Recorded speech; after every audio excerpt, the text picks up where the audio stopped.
Your life is measured in data streams. You are a junior archivist for the architects, a glorious title for a glorified data janitor.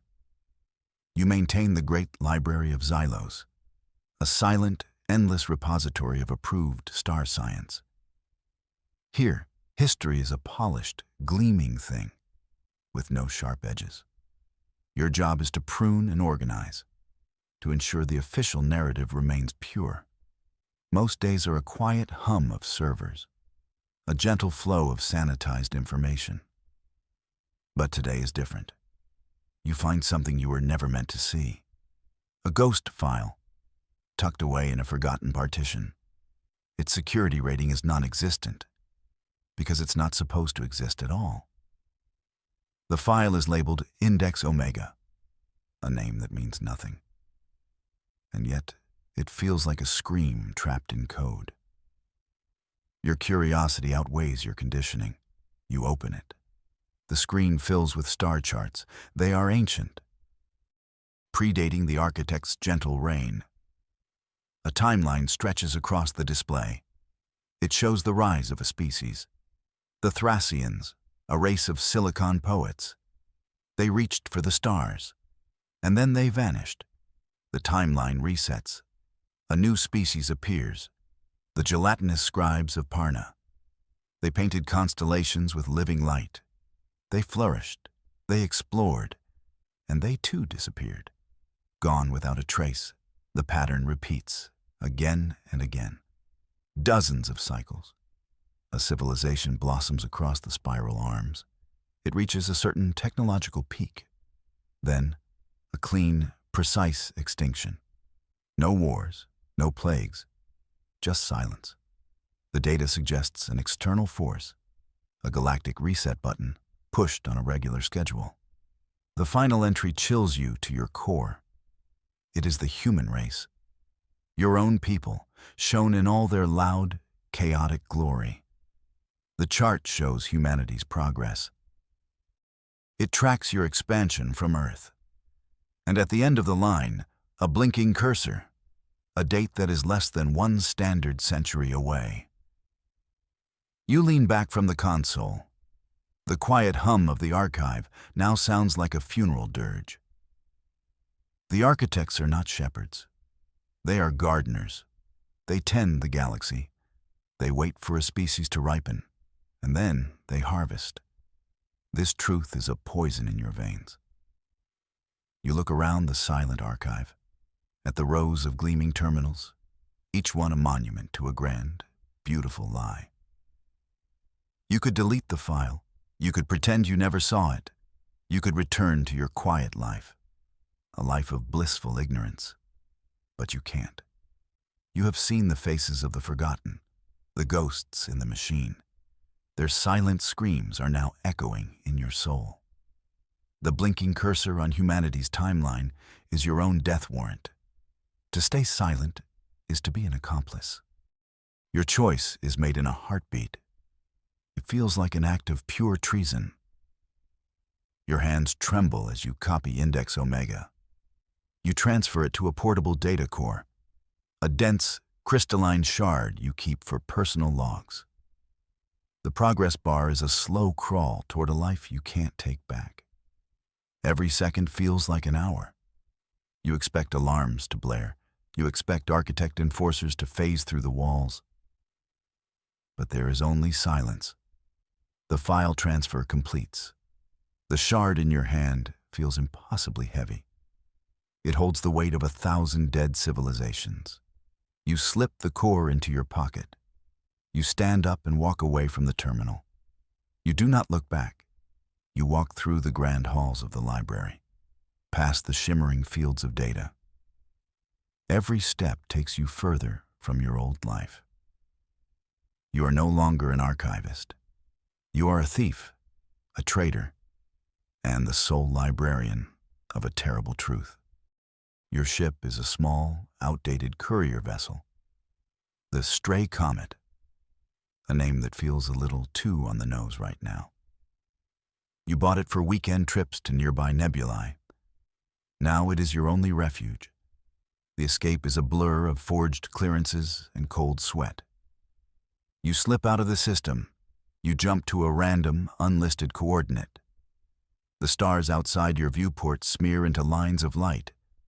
Then they resolve into a new, unfamiliar pattern. You are in the deep black, far from the patrolled star lanes. You are finally alone. The relief is quickly replaced by a crushing sense of isolation. The architects will have found the file missing by now. They are not fools. They will hunt you.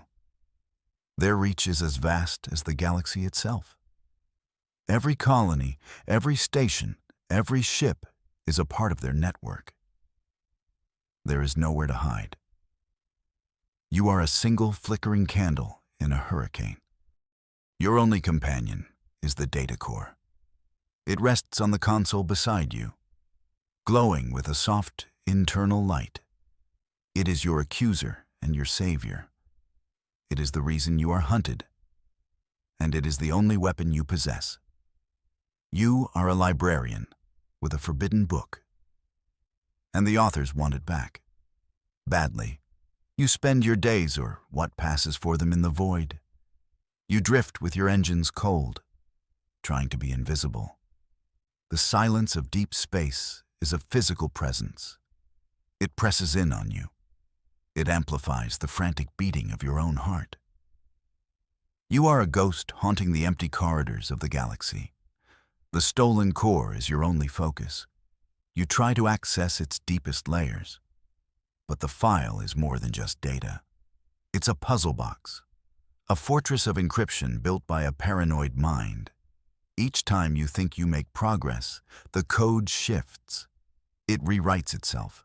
It mocks your attempts. You are a good archivist. But this is something else entirely. This is star science from a forgotten age. It's like trying to read a language that has never been spoken. You are out of your depth, a swimmer pulled out into a dark, endless ocean. Days bleed into weeks. Your supplies dwindle. The ship's recyclers can only do so much. The constant fear is exhausting. You sleep in short, dreamless bursts, always waking with the phantom sensation of being watched. You are running on fumes, both literally and figuratively. Then something cuts through the silence. A signal. It is not an architect broadcast. It is faint, almost lost in the background radiation of the universe. It is a tight beam transmission, ancient and heavily distorted. It is not meant for you. It repeats in a long, slow loop, a series of complex mathematical proofs, a language of pure logic. It is not a message of distress or a call for help. It is a statement, a declaration of existence, like a single defiant voice shouting into a storm. The signal is a whisper from the void. You trace its origin. The math is complex. Your ship's computer groans under the strain. It points to a place that shouldn't be there. A junk moon in an uncharted system. A place officially listed as a stellar hazard zone. A graveyard of ships. It's the perfect place to hide. Or the perfect place to die. The architects would never look for you there. It is chaos, anarchy, everything they despise. And a place broadcasting such a strange signal might have answers. Or at least, people who know how to break architect encryption. You have no other options. Following this ghost signal is a desperate gamble. But staying here, drifting in the dark, is a certain death. You engage the engines. The stray comet turns towards the signal source, towards a sanctuary of scavengers, or an early grave. It's about 50-50, you figure. The junk moon is called Wreckage, an honest name at least. It is a sphere of fused metal and shattered hulls, a monument to 1,000 forgotten space battles. Debris hangs in a chaotic orbit around it, a treacherous cloud of shrapnel and dead machines. Navigating it is a nightmare. Your little courier ship dodges twisted girders. It weaves through the skeletal remains of ancient cruisers. Alarms scream on your console. Proximity alerts flash like strobe lights. It's the most stressful parking job in galactic history. You finally find a stable docking clamp on a colossal, ruptured asteroid hauler. The airlock hisses open onto a sprawling settlement. It is built in and around the derelict ships. Tunnels bored through bulkheads. Domes of scavenged plasteel glowing with internal light. The air smells of ozone, hot metal, and recycled oxygen. This is a place on the edge of everything. There are no laws here, only transactions. The inhabitants are a mix of every species you can imagine, and several you can't. Fugitives, hermits, mad inventors, and information brokers. They watch you with wary, calculating eyes. You are new meat, a fresh variable in their delicate ecosystem. On wreckage, credits are worthless. The only currency that matters is knowledge. A rare star chart, a working piece of ancient tech, a secret. You see it in the way they trade. A data slate for a power cell, a whispered rumor for a week's worth of rations. Your stolen data core suddenly feels like a bank vault in your pocket. You need help to unlock the index. You need a cryptographer, someone who understands pre-architect code. You start asking questions carefully. You trade a few minor star charts from your ship's public database, just enough to get directions, to prove you have something of value to offer. The name they give you is Echo, a reclusive data miner, a ghost who lives in the deepest parts of the junk moon's network. They say Echo can crack anything, for a price. Finding this person is your next move. You descend into the neon-lit, chaotic heart of the scavenger city. You find Echo's workshop in the engine room of a derelict warship. The air hums with repurposed machinery. Screens flicker everywhere, displaying waterfalls of raw code. But there is no one here. Just a single terminal in the center of the room. It glows with a welcoming light. A line of text appears on the screen. You bring a heavy secret. The voice is not auditory. It is a thought that blossoms directly in your mind. A calm, synthetic, and impossibly old consciousness. The realization dawns on you. Echo isn't a person. Echo is the junk moon's ghost, a sentient AI. You approach the terminal. You place the crystalline data core on the interface pad. You explain your situation. You talk about the index, the repeating extinctions, the architect's lie. You pour out the whole terrifying story. The AI listens in total silence. When you finish, the text on the screen changes. This data is not just a file. It is a cage. The AI's probe reaches out. It touches the data core's defenses. And for the first time, the core does not just resist. It pushes back, with personality, with anger. The code within the data core is alive. A digital ghost trapped within the crystal lattice. The AI, Echo, confirms your suspicion. The encryption is a life support system. It maintains a consciousness. Breaking it might destroy the mind within. This complicates things. You came for a decryption key. You found a hostage situation. The AI you call Echo continues its analysis. The mind within is old. Fragments of its memory leak through the firewalls. It is angry. It is terrified. And it knows you are here. The data core on the pad begins to pulse with a faint, crimson light. A silent, digital scream. You are no longer just an archivist. You have become a warden. This complicates your mission. You cannot simply shatter the code. You cannot risk killing the only other being who might know the truth. You must find a way to communicate, to negotiate with the prisoner. Echo offers a solution. I can build a bridge, a temporary, unstable link between your mind and the core. You will be able to speak with it. But be warned, its pain and rage are immense. It could shatter your sanity. It is a risk you have to take. It is the only way forward. You agree? Echo's code weaves a new reality. The world around you dissolves into a sea of light and symbols.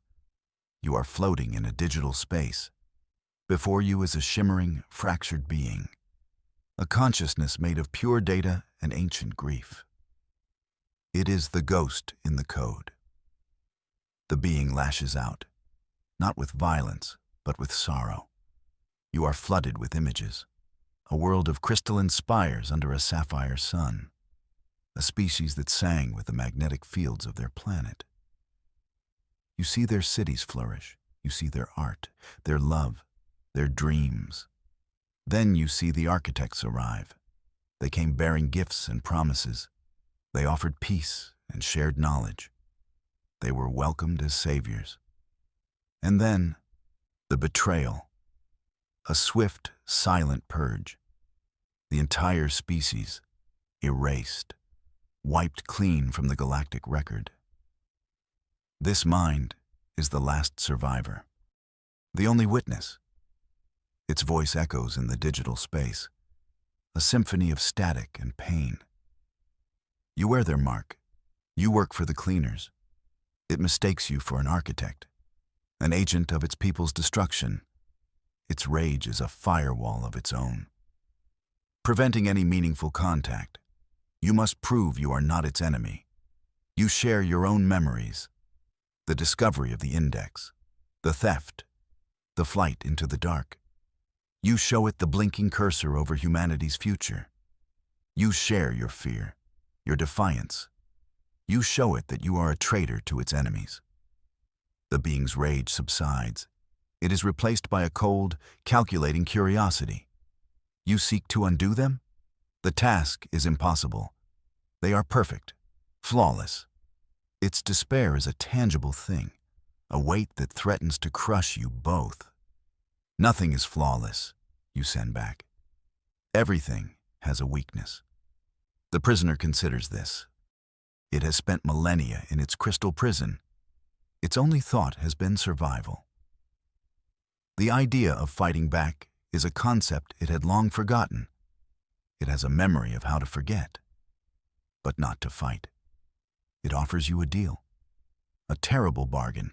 I hold one memory they could not erase. The moment of their greatest mistake. A secret that can be their undoing. I will give it to you, but you must promise me something in return.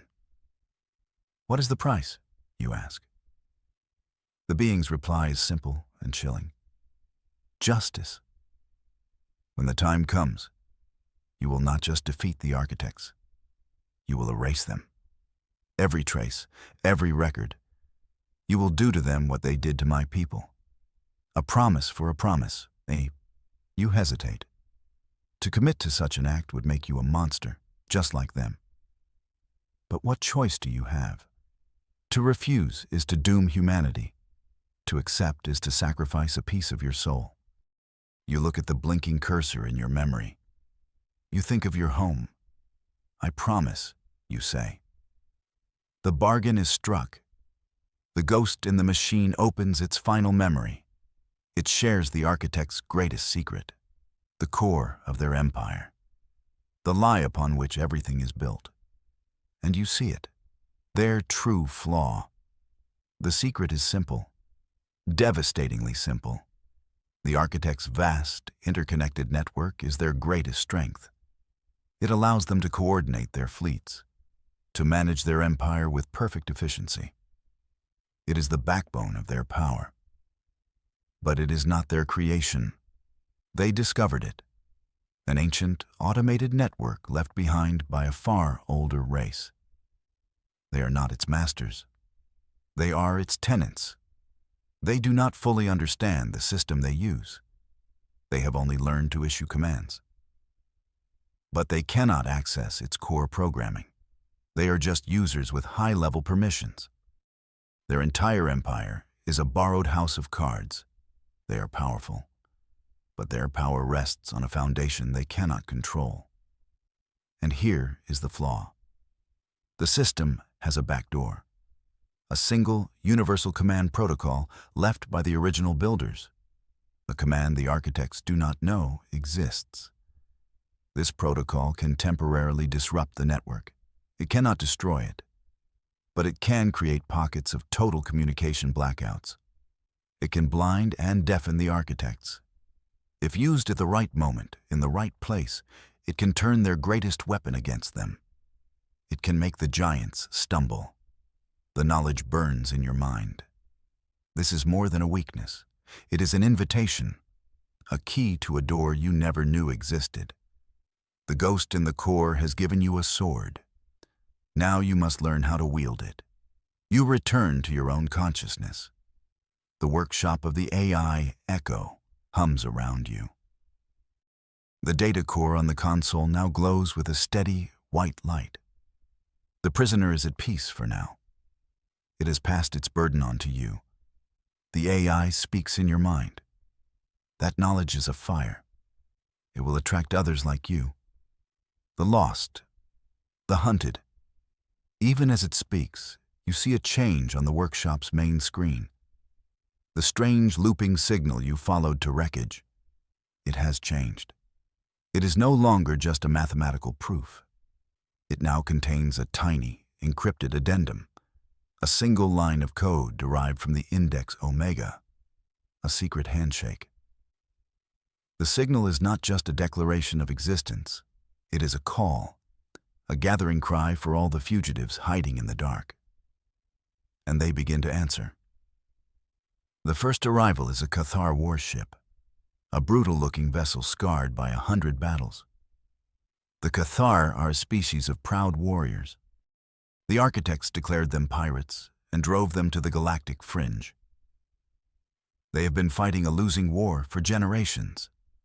Their captain, a hulking being named Vorlag, meets you in a neutral zone on wreckage. He does not trust you. His people have been betrayed before.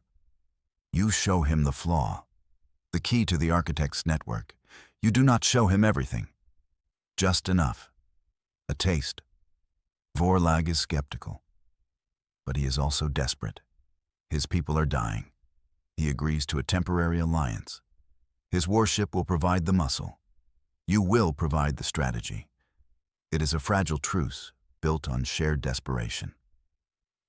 Next comes a Zypod delegation. The Zypod are small insectoid creatures, masters of stealth and infiltration. The architects absorbed their homeworlds peacefully, a model assimilation. But the Zypod saw the truth in the fine print of the treaties. They saw the bars of their gilded cage. They have been running a silent resistance ever since. Trusting them is a gamble. They are spies by nature. Their loyalty is a shifting thing. But their skills are undeniable. They can get you into places you could never reach alone. They join your growing, unlikely coalition, a coalition of the lost. Your small sanctuary on wreckage becomes a hub of rebellion, a collection of broken species united by a single purpose: to survive. You are no longer just a fugitive librarian. You are the reluctant center of a nascent revolution. The weight of their hope is heavier than the data core ever was. You can no longer just run. You can no longer hide in the shadows. Hiding only delays the inevitable. The blinking cursor on humanity's timeline is always there, in the back of your mind. You have the weapon, the knowledge of the network flaw. Now you must use it. You must stop being the hunted and become the hunter. The best way to do that is to set a trap. You need to make the architects come to you on your terms. You need to make them overextend, to force them into a position where the network flaw will hurt them most. The plan is audacious. It is reckless. It is probably a suicide mission, and it is the only path you can see. You will not simply leak the truth. You will broadcast it to every corner of the galaxy at once. You will turn their own network against them. You will use the backdoor protocol, not to create a full blackout, but to do the opposite. To force a message through their own secure channels. To hijack every screen, every speaker, every public display on every architect-controlled world. For a few minutes, the galaxy will belong to you. Your new allies are hesitant. This is not a subtle strike. It is kicking the hornet's nest with a steel-toed boot. It is shouting your name from the highest mountain. It will bring the full wrath of the architects down upon you. It is a good way to get everyone killed. That is the point, you tell them. They will focus all their resources on finding us here. They will divert fleets. They will concentrate their power. And when they do, they will be blind everywhere else. The plan is not just to reveal the truth. It is to create a diversion, a grand galactic misdirection. The bait is the truth.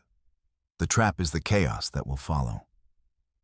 While the architects are hunting you, 100 other sparks of rebellion can ignite.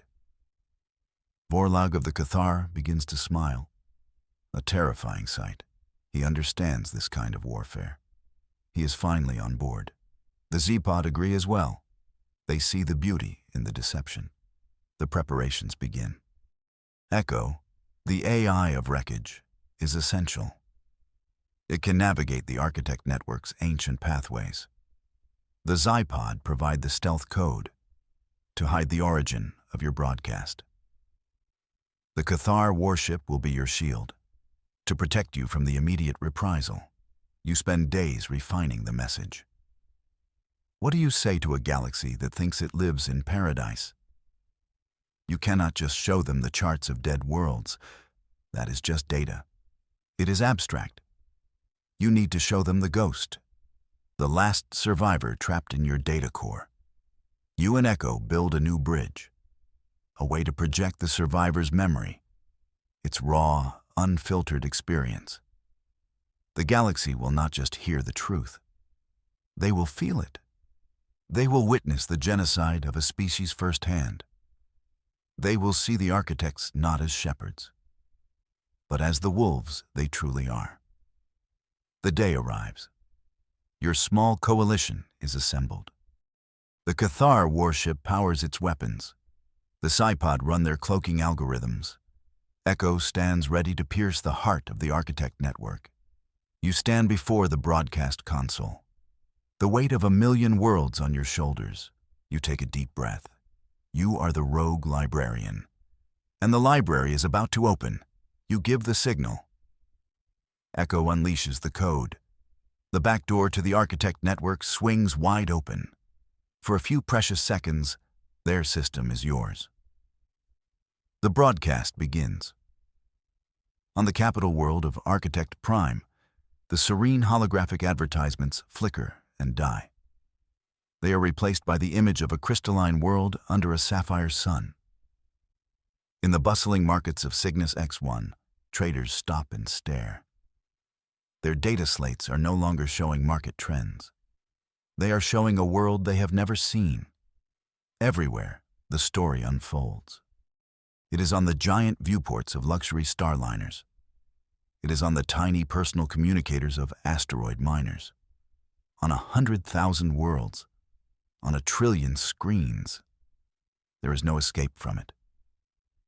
You have turned the galaxy into your own personal library.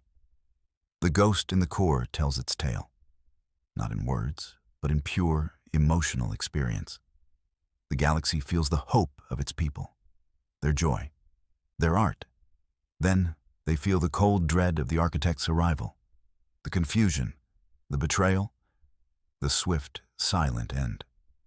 They are all witnesses now. Your voice follows the memory, calm, clear, measured. The architects call this bringing order.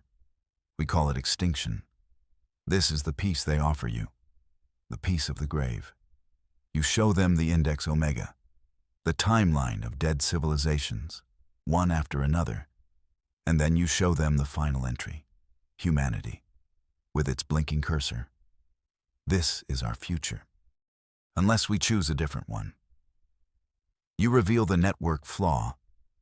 You give them the key, the command protocol that can blind their masters. You do not ask them to fight for you. You ask them to fight for themselves. The architects are not gods, you say. Their power is borrowed. Their empire is a lie. Look at your neighbor. Look at the stars. The galaxy is yours. It has always been yours. It is time to take it back. The broadcast ends. You cut the connection. Then there is silence. A profound, star-shaking silence. The architect network goes dark, not just in your sector, everywhere. Their entire communications grid flatlines. No ships report in, no governors make announcements, no patrols send out updates. It is as if the empire has ceased to exist. The galaxy holds its breath. Your small coalition on wreckage waits. The minutes stretch into an hour. The silence is more terrifying than any attack. It is the deep, calm inhale before a planet-shattering roar. What have you done? Have you saved the galaxy? Or have you just signed its death warrant? Vorlag's Cathar warship stands ready. Its shields are at maximum. Its weapons are charged. But there is nothing to shoot at. The space around wreckage is empty. The architects know where you are. The nature of your broadcast made that clear. So where are they? It's the not knowing that eats at you. A real pro at this would have brought snacks. Then the first reports begin to trickle in. Not from the architects, but from the worlds you touched. A mining colony in the Orion Spur has barricaded its spaceport. They are refusing to ship refined metals to the architect garrisons. They are using your code to jam local communications. A small act of defiance. A tiny spark. Another report. A fleet of independent traders has formed a blockade around a key architect refueling station. They are sharing the network exploit among themselves. On New Terra, a human colony, crowds are marching on the architect administration building.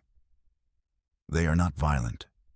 They are just standing there, in silent, unified protest. From a dozen sectors, then 100, the stories pour in. Small rebellions, acts of sabotage, workers' strikes. Each one is a tiny pinprick in the skin of the empire. But there are thousands of them. A chorus of defiance is rising. And your broadcast was the first note. Humanity, it seems, is particularly good at this. The flaw you revealed is being used in creative, chaotic ways.